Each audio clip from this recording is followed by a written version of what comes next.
Qué bien que se bañaron, que se peinaron y que van a sonreír a la cámara. A ver,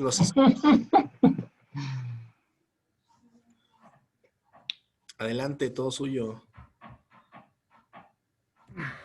Bueno, somos el equipo de Taninos y el equipo está constituido por Enciso Falcón, Juárez Gustavo, Cías Montoya y yo, Islas Reyes. ¿La que sigue, por favor?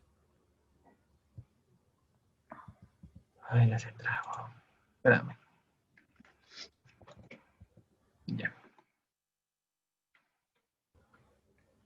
Bueno, vamos a empezar con qué son los taninos. Y bueno, en sí el término tanino se usó originalmente para describir ciertas sustancias orgánicas que servían para convertir las pieles crudas de animales en cuero. Este proceso fue conocido como tanning, que es de ahí donde viene el nombre, aunque hoy en día el término tanino se cree que ya es más para ciertas moléculas que no saben cómo describirlas, y también que en sí este tipo de sustancias o bueno, moléculas como los taninos debería de dejarse de llamarse así como tal tanino y empezarse a llamar como polifenoles vegetales. Bueno, sus características principales de los taninos es que son solubles en agua, tiene un peso molecular entre 500 y 5000. Su estructura es de carácter polifenólico, como ya lo había mencionado, que se debe de llamar. Y bueno, esta estructura y carácter polifenólico se cree que tiene de 12 a 16 grupos fenólicos y de 5 a 7 anillos aromáticos por cada 1000 unidades de peso molecular. Asimismo, también son astringentes. La que sigue, por favor. La clasificación de los taninos va dependiendo de los autores. Hay autores que solo los manejan como taninos condensados y taninos hidrolizables. Y hay otros autores que meten en esta clasificación los fluorotaninos. Bueno, los fluorotaninos solo son moléculas que se encuentran en algas pardas, por lo cual nosotros no vamos a embarcar a los fluorotaninos en nuestra presentación. La que sigue, por favor. Bueno, como ya lo mencionado, los taninos condensados son el resultado de la polimerización de unidades de Flaval 3-ol, como la catequina, la epicatequina o la leucocianidina, unidos mediante enlaces de carbono-carbono y carentes de un núcleo glucídico. Los taninos hidrolizables son compuestos de ésteres de ácido gálico o el ácido elágico, unidos por una unidad central de carbohidratos. También una forma de diferenciar entre los taninos condensados y los taninos hidrolizables es que los taninos condensados siempre van a presentar flavonoides, que también algunos también lo manejan así como taninos sin origen flavonoide y los taninos con origen flavonoide. Y bueno, los taninos hidrolizables son los que no van a presentar los flavonoides. Aquí tenemos algunos ejemplos de lo que son los taninos condensados, que es la procianidina y... Ay, no puedo ver el de abajo. Es el proglutinidinas. Y bueno, en taninos hidrolizables tenemos como ejemplo el pentagoloil glucopiranosa y la glucogalina. Bueno, beta pentagoloil o glucopiranosa y beta glucogalina. La que sigue, por favor. Bueno, este es un Bueno, en cuanto a la...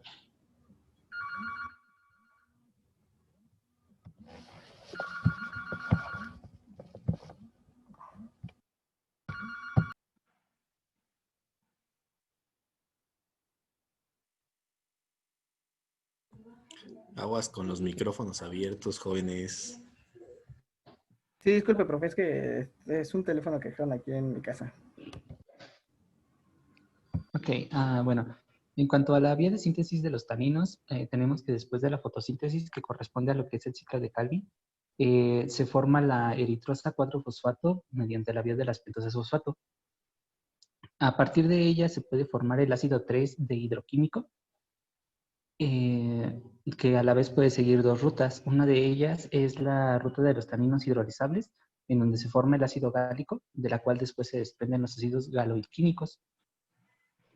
También del ácido gálico se pueden desprender la monogaloiglucosa, que después da origen a la pentagaloiglucosa, de la cual salen los elagitaninos y los galotaninos, que estos son taninos hidrolizables. Bueno, también el ácido 3 de hidroquímico da origen al ácido 3 de hidroxiquímico, que por la vía del ácido xiquímico da origen al ácido xiquímico, y esta posteriormente se convierte en fenilalanina, después pasa a ser ácido cinámico, que los cuales son precursores de los fenilpropanoides, de la cual un intermediario, que es el ácido fumárico, se transforma en los ácidos fenólicos simples. También de este se deriva el cumaroil coenzima A, del cual salen el ácido cumárico y el ácido cafeico.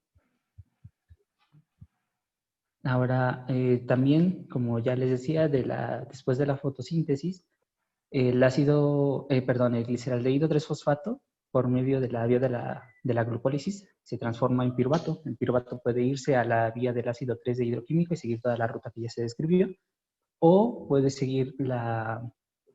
transformarse en piruvato, posteriormente en acetilcoenzima A, y siguiendo la ruta del acetato malonato, se transforma en lo que es el manolílico A, de la cual salen los fluorotaninos, los policétidos. Y también de este salen flavonoides, taninos condensados y los estilbenos. Y ya, siguiente.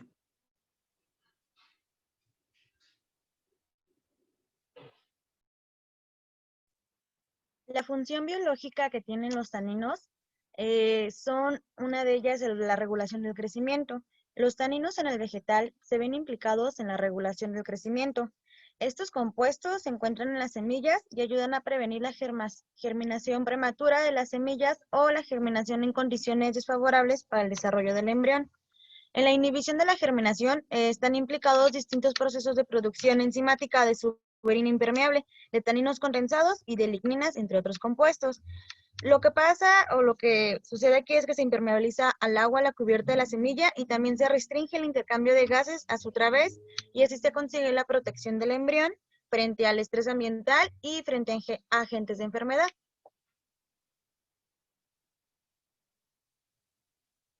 La siguiente, por favor.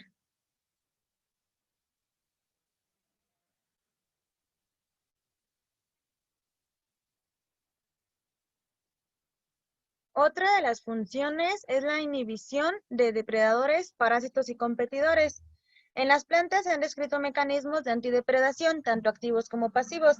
Se entiende por mecanismo activo al proceso de defensa que se desencadena en respuesta al ataque del depredador, y un ejemplo de esto es la resistencia de la planta de la lechuga a los áfidos de raíz, que es atribuido al incremento de la síntesis de taninos. Y por el contrario, se trata de un mecanismo de defensa pasivo cuando los factores responsables de la antidepredación se encuentran ya presentes en el vegetal, en el lugar de acción con anterioridad al ataque del depredador. Como tal, podría considerarse el frecuente almacenamiento de taninos que se observa en vacuolas. Los taninos reaccionan fácilmente con proteínas y enzimas de la saliva del animal y forman parte del mecanismo químico general de defensa de las plantas contra la depredación, y así puede ser un factor determinante de la coevolución planta-animal. Por ejemplo, un alto contenido en taninos condensados reduce la patabilidad de hojas de quercus. Los taninos presentan un sabor amargo, lo que les confiere su antidepredación frente a insectos, al igual que en el caso de los herbívoros. Otro ejemplo es la toxicidad para los escarabajos debido a los taninos condensados de las cubiertas de las semillas de legumbres, las cuales inhiben su desarrollo. La siguiente.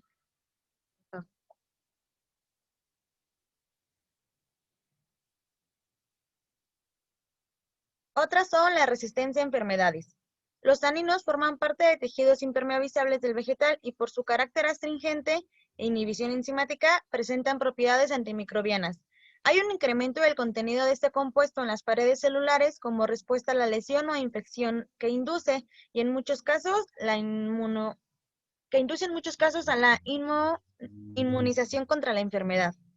La alta resistencia a diversos agentes patógenos están implicados mecanismos de defensa tanto activos como pasivos. Un ejemplo son los mecanismos activos de defensa que se dan solo en las panes vivas del árbol en respuesta a ciertos tipos de estímulos como son las lesiones o ataques por hongos.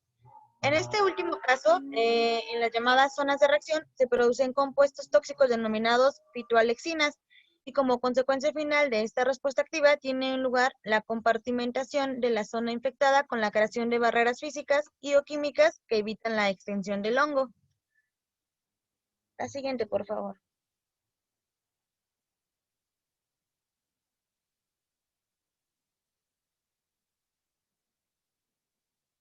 Por último, está en la respuesta a estrés. Cualquier tipo de lesión mecánica puede conducir al incremento de la síntesis de estos compuestos y a su acumulación específica en las paredes celulares. Entre los agentes causantes de la acumulación de compuestos fenólicos se incluyen la toxicidad de elementos metálicos como el cadmio, un shock térmico, estrés hídrico y exceso de radiación UV. Debido a sus propiedades antioxidantes y a su capacidad de captación de radicales libres, los polifenoles y los oligómeros relacionados podrían ser los metabolitos de respuesta generalizada en los vegetales a diversos tipos de estrés, produciendo un efecto protector por estabilización de membranas citoplasmáticas.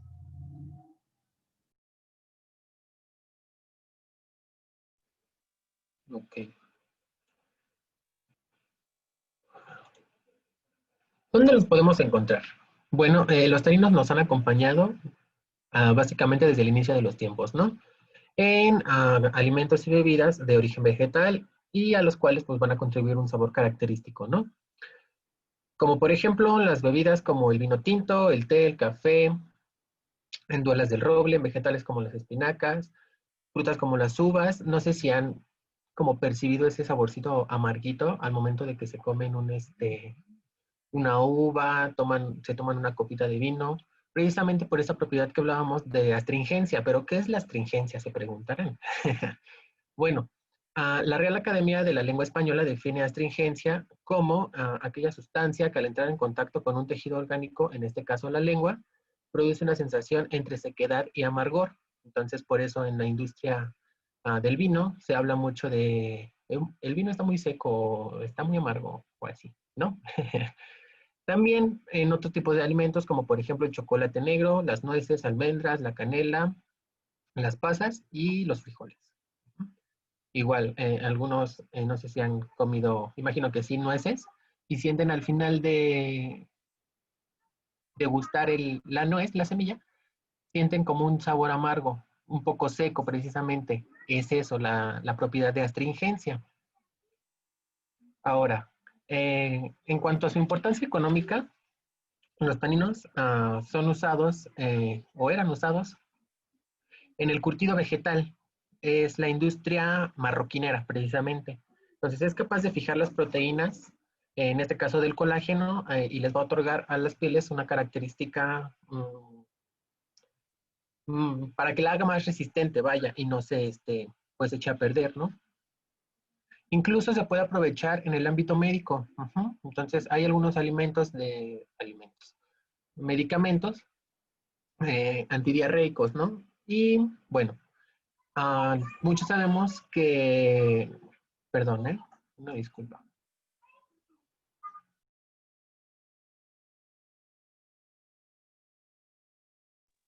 Ahora, las bendiciones. ¿En dónde estaba? Sí, en la medicina. Entonces, se les atribuyen de cierta manera unas características antioxidantes. Por ejemplo, te dicen que tómate una copita de vino al día porque es bueno, porque es antioxidante, incluso el café, ¿no? Entonces, también se dice que tienen características antibacterianas y antivirales, y de hecho, incluso se llega a mencionar en algunos, lo llegué a leer en un artículo, me parece, que tienen característica antiséptica, entonces es pues utilizado, ¿no? En este ámbito. Y bueno, ya les habíamos platicado un poquito sobre la enología, que es la clarificación del vino. Entonces, se reconocen por su sabor amargo y astringente, ya les mencionamos que es astringente, y precisamente hace referencia a eso, ¿no? A que seca la boca. Entonces, por ejemplo, en un vino nuevo, los taninos se les dice que son de gran rudeza, ¿no? Y tienen más taninos los vinos tintos que los vinos blancos. Y bueno, igual en la industria textil, tienen la capacidad de reaccionar con algunas sales férricas que precisamente también presentan esta característica astringente. Y bueno, dan lugar también a productos negroazulados adecuados para tintes, porque los taninos incluso pueden ser utilizados para generar tintas. Y pues obviamente dan este color negro azulado. Les vamos a presentar a continuación un video precisamente que habla de taninos. Entonces, ¿sí se oye?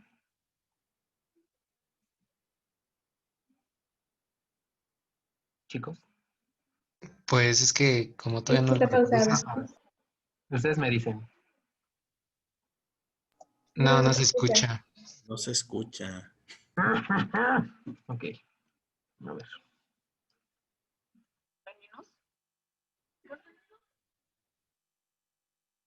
¿No? No, Súbale el volumen. Ok, a ver, lo reinicio.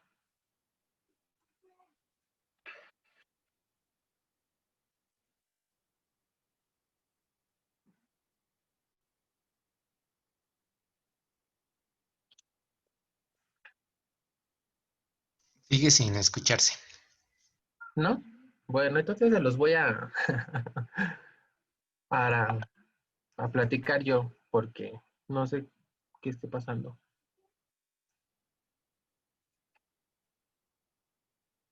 Bueno, es una nota periodística y nos habla precisamente de los taninos.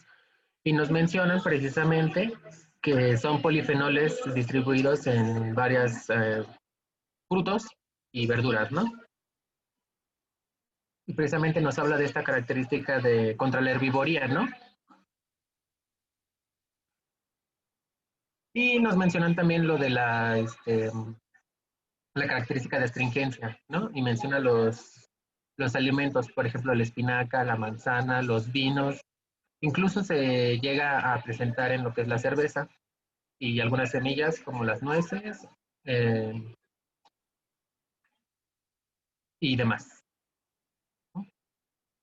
Y nos está describiendo precisamente que la astringencia es bueno para lo que ya les había mencionado, para, como producto antidiarreico. Y bueno, sus características antioxidantes. Igual nos habla lo que nos había platicado Moni, precisamente de su, su actividad en la naturaleza, ¿no?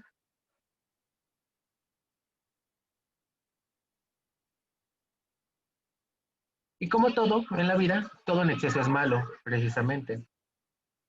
Y háblanos, un exceso de su consumo puede orillar incluso a padecer una anemia. Entonces, si gustan, les puedo pasar el link de este video para que lo escuchen mejor, ¿no? Con una voz más bonita. Y bueno, eso sería todo por nuestra parte. Algunas, bueno, la literatura que citamos. Vale. ¿Alguien tiene dudas, jóvenes? No, profe, sin dudas, todo bien. Yo sí Todo tengo una bien, duda. profe. No, profe, ninguna. Yo sí tengo una duda para la compañera Mónica. ¿Quiere una fitoalexina, señorita? Platíqueme acerca de ello.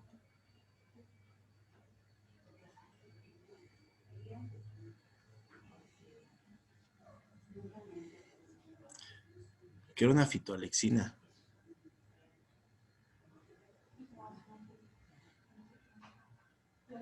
Tiene el micrófono apagado. Y yo hablando como estúpida. Bueno, no indagué muy a fondo sobre qué era, pero lo que leí es que es un agente antimicrobiano. La verdad es que no leí muy al fondo sobre las fitoalexinas. La mera verdad, ¿para qué le miento? Y ya. Y ya. Las fitoalexinas son cualquier sustancia dentro del tejido vegetal que puede funcionar como una especie de bactericida, fungicida. Al final de cuentas son parte de ese método de defensa que tienen las plantas frente a patógenos.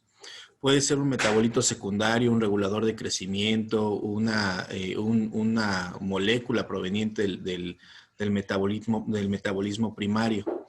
Entonces, gran parte de los metabolitos secundarios tienen esta función. La clase pasada estuvimos hablando de ello, que al final de cuentas, cuando las plantas son lesionadas, cuando las resinas de los árboles cubren las heridas, están teniendo dos funciones: cubrir a la lesión en contacto con el aire para que se eviten las embolias y cavitaciones, y cubrir a la lesión con una gran cantidad de metabolitos secundarios que de alguna u otra forma ayuden a que la planta evite una infección por algún tipo de patógeno.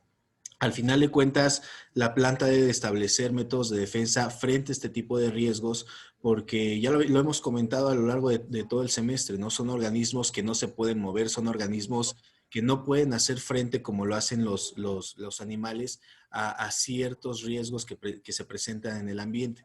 Entonces, gran parte de la importancia de los metabolitos secundarios es esta razón de la cual nos hablaba Iván y de la cual nos hablaba Mónica: funcionar como fitoalexinas. Lamentablemente o desafortunadamente, como lo quieran ver, a veces no hilamos estas ideas, ¿no? A veces yo les digo expongan y vienen y me leen todo lo que encontraron por ahí de resumen y no razonamos muy bien la información que estamos analizando, ¿no? La idea siempre de una exposición, yo sé que les da mucha pena, yo sé que no les gusta salir a cámara, yo sé que odian estas situaciones, pero la idea siempre, en mi caso, ha sido que platiquen entre ustedes, ¿no? Creo yo que ya se fue el profe César para que no les hable feo. Ya me quedé nada más yo.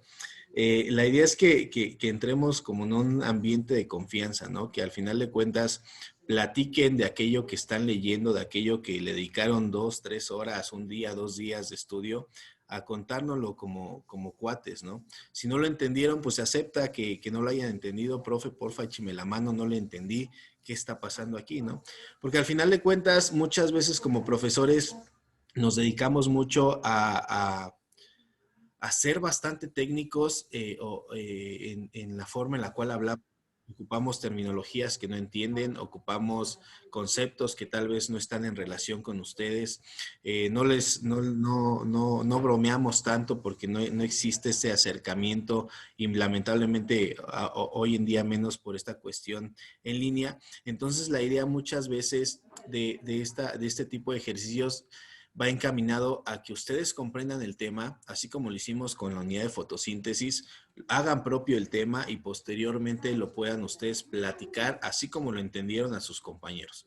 Porque ustedes ya lo simplificaron, ya cognitivamente realizaron todo un esquema y posteriormente pueden exponerlo a sus compañeros para que les sea más fácil entenderlo, ¿no? Y yo ya iré apoyando con otras cuestiones.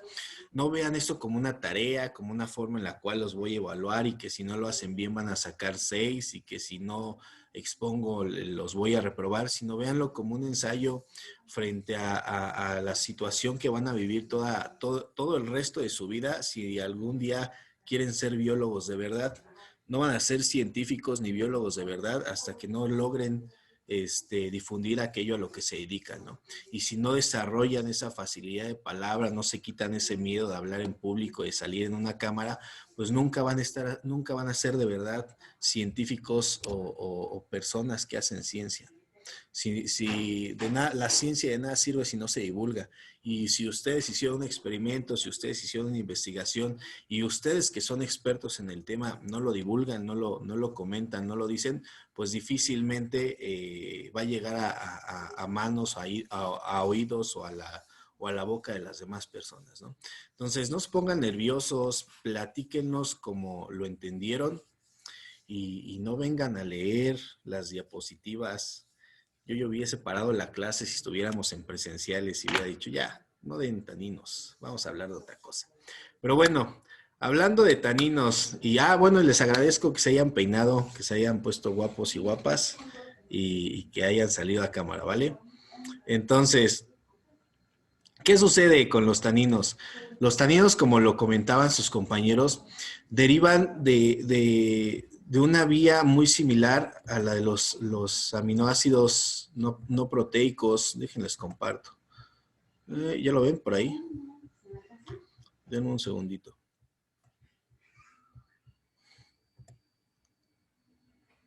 Entonces, ahí está la ruta metabólica de la mayoría de los metabolitos secundarios. Entonces, los taninos están por acá. Si recuerdan, ay, perdón. Si recuerdan, uy, mi flechita. Bueno, los taninos están por la parte izquierda. Es que no sé por qué no aparece mi flechita. Les comentaban a sus compañeros que derivan ya sea de dos rutas, la que provenía del acetilcoenzima A o la que provenía de la eritrosa 4-fosfato, ya sea de glucólisis o del acetilcoenzima A del ciclo de Krebs, de Calvin, perdón. No, el ciclo de Krebs. Entonces, al final de cuentas, también están en conjunción con la vía de los fenoles y con la vía de los aminoácidos no proteicos. Entonces, al final de cuentas y conformacionalmente se parecen bastante a un aminoácido. Si ustedes ven sus estructuras, y ahorita platicamos de estos ejemplos, se parecen bastante a un aminoácido, ay, perdón, ya los perdí. No, creo que ni siquiera tengo ejemplos, le estoy cuenteando. Bueno, pero créanme, ahí sus compañeros presentaron unas imágenes, se parecen bastante. Entonces, la gran ventaja y el por qué los taninos se encuentran en ese grupo es porque suelen establecer relaciones muy estrechas con enzimas o con proteínas. Se asocian de manera muy fácil porque se parecen a un aminoácido e interactúan con esta proteína cambiando sus propiedades, cambiando su apariencia, cambiando su estructura. Y les comentaba Iván, los taninos tienen esta característica astringente, ¿no? Y ya nos los definió de acuerdo a la RAE. Entonces, esta cualidad astringente, este sabor de sequedad en la boca, es debido a que los taninos suelen interactuar con las enzimas que nosotros tenemos en la saliva. Entonces cambian la estructura proteica de estas enzimas, la modifican y nos dan esta sensación de sabor, sin importar que tomemos agua, sin importar que nos lavemos los dientes. Si tenemos taninos en la boca, nos queda esta sensación como si se hiciera pelota el alimento que comemos, con la idea de que aquellos animales que lo consuman, cuando las semillas no se encuentran maduras, lo escupan o dejen de alimentarse de ese fruto que aún no se encuentra maduro y por lo tanto funcione como repelente alimentario. O bien cambien la estructura proteica de las enzimas digestivas y le dé dolor de barriga al que se lo come, ¿no? Dice, bueno, esta fruta, esta verdura, este vegetal me enferma, ya no lo voy a consumir. Y de esta forma funcionan como repelente alimentario. Y ahí surgió el ejemplo que yo aquí les ponía en esta presentación. Muchos seguramente han comido pérsimo. ¿Alguien ha comido pérsimo? Esa fruta que parece un jitomate, pero que no es jitomate. No, profe, nunca. No. No somos estudiambres, me dicen. Cuando damos las clases presenciales, bueno, cuando doy esta unidad, si encuentro pérsimo o alguna fruta con taninos, la llevo a clase y se las invito. Pero la cuestión del pérsimo es que el pérsimo contiene una gran cantidad de taninos cuando está inmaduro, cuando está verde, cuando la fruta almacena una gran cantidad de almidones y todavía no entra en respiración, tiene una gran cantidad de taninos. Y poco a poco, junto con los almidones, esos taninos se van hidrolizando. Entonces van perdiendo textura, va cambiando el sabor y cambia de un sabor muy amargo y astringente, o de esta sensación de sequedad, a un gusto un poquito más agradable al paladar. Entonces la idea es evitar que aquellos que consumen pérsimo lo consuman previo a que las semillas hayan madurado Y cuando las semillas ya maduraron, el fruto comienza a cambiar en el contenido de taninos y comienza a cambiar, a hidrolizar el almidón para convertirlo en azúcares más simples y que tenga un mejor sabor. Y entonces sí, la semilla, yo con eso aseguro que las semillas están maduras, que voy a traer al dispersor y va a ser más exitosa esta cuestión de arrojar las semillas en un lugar idóneo y que éstas puedan germinar, ¿no? Entonces, así evita una fruta ser comida previa a que una semilla haya madurado, con un alto contenido en taninos. Dentro de la industria alimentaria, ya comentó Iván, los taninos hoy en día son importantísimos en cuanto al sabor, el cuerpo y la tonalidad de los vinos. Dependiendo del tipo de uva que se seleccione para hacer un vino, de qué tan joven o qué tan viejo sea el vino, va a ser la cantidad de taninos disponibles para el paladar del consumidor. Por eso siempre les dicen, los vinos blancos van con pollo, van con pescado, van con frutas. Los vinos de tempranillo, es decir, los vinos tintos que no se han reposado, que son del mismo año que se cosechan, van con quesos, van con carne de cerdo, van con verduras como espárragos y no sé cuántas cosas. Los vinos viejos, que de reserva, que ya tienen unos cuantos años de añejamiento, dicen, pues estos vinos van con carne de res, van con carnes frías como jamón serrano, como queso azul. ¿Por qué? Porque los mismos taninos que estamos consumiendo interactúan con la proteína del alimento que consumimos y modifican el sabor, ¿vale? Al final de cuentas, yo siempre les digo, si les gusta el vino, sin importar si es joven, viejo, Cabernet Sauvignon, de tempranillo, de lo que quieran, les gusta y punto, ¿no? Y lo comen lo que sea. Pero los catadores, aquellos que se quieren sentir muy salchichas, diría una profesora mía de la preparatoria, hacen este tipo de asociación porque se cambia el sabor de los taninos debido a la interacción que hay con las proteínas. Y esa misma interacción con las proteínas puede cambiar a todo un animalito completo. Y por eso les pongo aquí el ejemplo de los cerditos. Los taninos se asocian también a las proteínas que inclusive le pueden dar sabor o ciertas tonalidades al jamón. Y aquí ya me puso Iván al jamón serrano, ¿no? Hay un jamón que se vende en la península ibérica que casi no llega para acá, que es el jamón serrano bellota. Este jamón serrano se genera con puercos que han crecido toda su vida, desde que nacen hasta que los llevan al matadero, consumiendo bellotas. Lo sacan del corral y los ponen a comer en los cultivos de castañas, de bellotas y de olivos. Toda su vida se encargan